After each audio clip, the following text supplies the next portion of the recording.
slávime 55 rokov svojho založenia, pretože naša hvezdáreň, Tekovská hvezdáreň v Leviciach, bola založená 1. januára 1956 po Prešove a Humennom ako tretia na Slovensku. Toto je prednášková miestnosť, do ktorej vojde 30 ľudí, niekedy aj viac sedia po zemi. Máme to vybavené so všetkým, ako treba. Máme moderné prístroje, máme planetária, interaktívnu tabuľu. Činnosť hvezdárne sa delí na také dve hlavné zložky.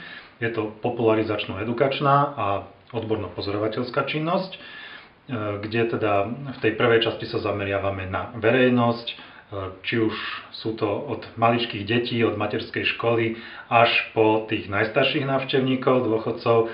Títo všetci k nám môžu prísť, máme pre nich pripravené programy, samozrejme pre každú vekovú kategóriu je to prispôsobené. No a čo sa týka vedecko-výskumnej činnosti, tak sa zameriavame hlavne na teda pozorovanie Slnka, slnečnej fotosféry. No a potom sú to záležitosti ohľadne medziplanetárnej hmoty, hlavne meteorické roje. A čo sa týka podujatí, každý štvrtok a piatok sme otvorení pre verejnosť až do polnoci, takže návštevníci môžu prísť a vždy tu je pripravený nejaký program, či už je to nejaká prednáška, alebo je to zameraný ten večer na pozorovanie nejakého konkrétneho úkazu alebo na nejakého konkrétneho objektu. Pripravujú sa aj súťaže, je to vedomostná súťaž Čo vieš o hviezdách, je to postupová súťaž, to znamená postupuje sa cez rôzne kolá až na celoslovenské kolo. No a druhá súťaž je výtvarná súťaž Vesmír očami detí, odkiaľ takisto výtvarné práce putujú do celoslovenského kola.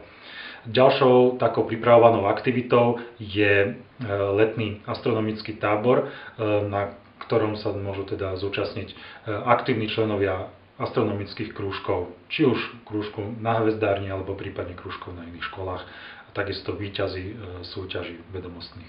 Návštevníci, ktorí k nám prídu, tak vlastne počas tej exkurzie majú niekoľko takých aktivít alebo atrakcií pripravených. Najskôr je to premietanie nejakého filmu, ktorý súvisí s tým, vlastne na akú problematiku sa daný deň zameriavame. Potom je to nejaká prednáška, kde veľmi jednoduchým spôsobom sa snažíme priblížiť niektoré veci, ktoré s touto problematikou súvisia a v tom filme neboli ozrejmené. Ďalej pokračuje program v planetáriu, kde sa ukazuje umelá hviezdna obloha. Potom nasleduje taký minikvíz vedomostný, kde si môžu návštevníci preveriť, čo si teda zapamätali a či nadobudli nejaké nové vedomosti. No a napokon sa ide pozorovať do pozorovateľne, ak to pozorovacie podmienky umožňujú. Ak nie, tak aby aspoň návštevníci videli, ako vyzerá astronomický ďalekohľad. Toto je stredoeurópsky unikát, je to prenosné planetárium. Stabilné planetária na Slovensku existujú, je ich viacej, ale takéto prenosné planetárium je jediné zatiaľ v Strednej Európe, a teda aj na Slovensku.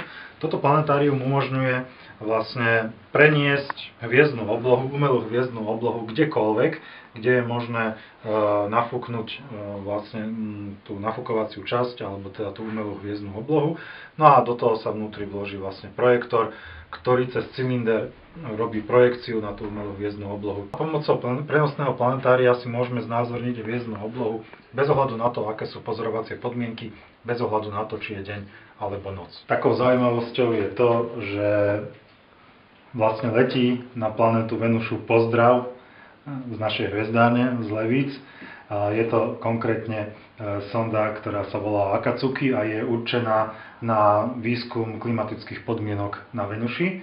A na tejto sonde je pripevnený taký pliešok, kde sú napísané odkazy od tých ľudí, prípadne organizácií, ktorí chceli vlastne morálne podporiť tento projekt a zaregistrovali sa vlastne na ich stránke. Tak sme využili túto príležitosť, no a ukázalo sa, že zo Slovenska sme boli jediní, ktorí takúto možnosť využili. Takže pozdrav zo Slovenska, letí na Venušu. Toto je náš hlavný prístroj, refraktor, čiže šušovkový ďalekohľad. Priemerom objektívu 15 cm, ohniskovú vzdialenosť má 2250 mm, no a ním vlastne pozorujeme oblohu. Hlavne teda sa zameriavame na pozorovanie Slnka, pokiaľ je deň, tak máme vyjasnené, tak pomocou projekčnej metódy vlastne sledujeme, čo sa deje na slnečnom disku, sledujeme slnečné škvrny, ako sa vyvíjajú, niektoré vznikajú, iné zanikajú, ako menia svoj tvar a svoju polohu na slnečnom disku. No a pokiaľ je noc, tak pozorujeme objekty, ktoré sa dajú pozorovať, či už je to mesiac a mesačné krátery, prípadne nejaké planéty, Saturn s prstencom, Jupiter aj so svojimi mesiacmi, fázy Venuše, Na Marse sa dá polárna čiapočka pozorovať, prípadne aj nejaké iné také tmavšie alebo svetlejšie miesta na povrchu. Čo sa týka zväčšenia ďalekohľadu, tak toto zväčšenie sa dá meniť podľa toho, aký okulár použijeme. My tu máme revolverový okulárový výťah, vlastne je to niečo podobné ako býva pri mikroskopoch, že to vlastne stačí len natočiť a vlastne meníme zväčšenie ďalekohľadu. Existuje také pravidlo, že maximálne zväčšenie ďalekohľadu, ktoré je vhodné pre daný ďalekohľad, pre daný typ ďalekohľadu, sa rovná dvojnásobku priemeru ďalekohľadu v milimetroch. Keďže tu je 15 cm objektív, to znamená 150 mm x 2 300, čiže maximálne užitočné zväčšenie je 300-násobné pre tento ďalekohľad. No okrem spomínaných objektov, ako sú teda Slnko, Mesiac a planéty, môžeme tým pozorovať rôzne hmloviny, hviezdokopy, dvojhviezdy, viacnásobné hviezdne systémy a samozrejme rôzne ďalšie úkazy, ktoré na oblohe teda môžu byť a ktoré sa práve odohrávajú. Tak toto máme parabolické zrkadlo, ktoré nám slúži ako taká učebná pomôcka na to, aby sme vedeli znázorniť, čo znamená ohnisko pri optických sústavách. Takže toto zrkadlo nám vlastne sústreďuje svetlo do jedného bodu, ten bod sa nazýva teda ohnisko. No a aby bolo naozaj zrejme, čo to vlastne ohnisko je, tak keď umiestníme do toho ohniska napríklad nejaké drevo, tak začne vlastne horieť v priebehu niekoľkých sekúnd, pretože tá zberná plocha, ktorá zbiera slnečné žiarenie, je veľká a sústreďuje to do jedného miesta, tak naozaj tá teplota tam je veľmi vysoká. Takže z toho vlastne je zrejme, čo je to ohnisko a prečo napríklad priamo Slnko nemôžeme pozorovať, či už ďalekohľadom, alebo vôbec aj voľnými očami, lebo vidíme, že vlastne to naše oko by dopadlo podobne, ako keby horilo to drevo. Pokiaľ je leto, tak máme tu takú konštrukciu zavesenú, v ktorej sa nachádza vlastne voda a tá voda zovrie, takže je možné robiť slnečný čaj alebo kávu. Vyslovene len na základe prírodnej energie, alebo teda energie vyprodukovanej Slnkom. Toto je momentálne nová pozorovateľňa s kupolou otáčacou, kde vlastne je nejaká štrbina, ktorá keď sa odokrie, tak umožňuje vlastne pozorovať daný výsek oblohy.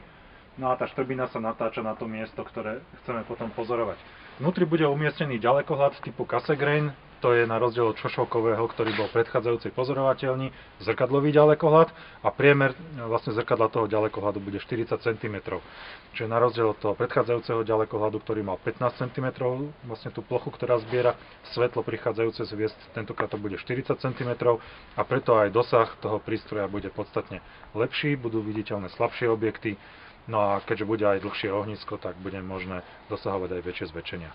Táto pozorovateľňa s odsuvnou strechou bola kompletne urobená vlastne len zo sponzorských príspevkov a zo sponzorských darov a materiálu, ktorý nám ľudia dali a proste robili sme to my svojpomocne. No a táto druhá pozorovateľňa takisto je robená sponzorsky až na kupolu, ktorá bola teda urobená vďaka nášmu zriaďovateľovi. A ostatné veci teda robíme svojpomocne podľa toho, keď je materiál, tak postupujem pomaličky v tej práci ďalej.